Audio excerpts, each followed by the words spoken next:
के हजुरहरू पनि म जस्तै अल्छी हुनुहुन्छ त? अल्छी लागेको बेलामा यसरी दाल बनाएर खाँदा पनि मिठो हुँदो रहेछ।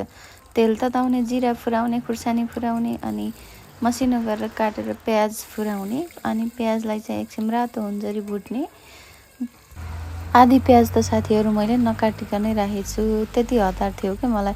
अनि त्यसलाई काटेर राखेर फेरि एकछिन पराकपुरुक पारेर भुटेँ। अनि रातो रातो जस्तो भएपछि लसुन, कुटेको लसुन, यो पनि मोटो मोटो गरेर कुट्ने, किनकि हतार थियो नि त।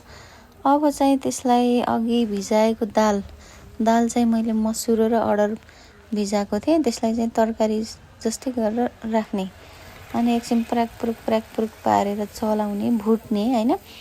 अनि त्यसपछि एकछिन भुटिसकेपछि आवश्यकता अनुसार बेसार, जिरा धनियाँको पेस्ट अनि त्यसपछि नुन आवश्यकता अनुसार राख्ने।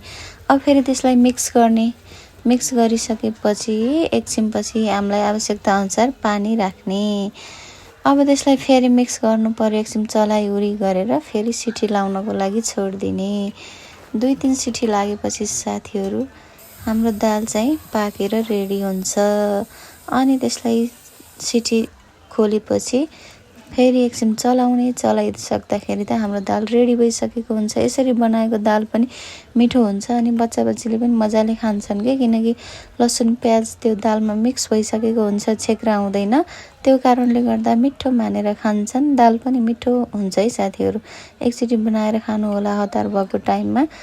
अनि मेरो छोरीले चाहिँ यस्तो चाटी खाएको थियो नि आज। मेरो खाना चाहिँ यसरी रेडी भएको थियो आज चाहिँ साथीहरू। ल बाई बाई, थ्याङ्क यू।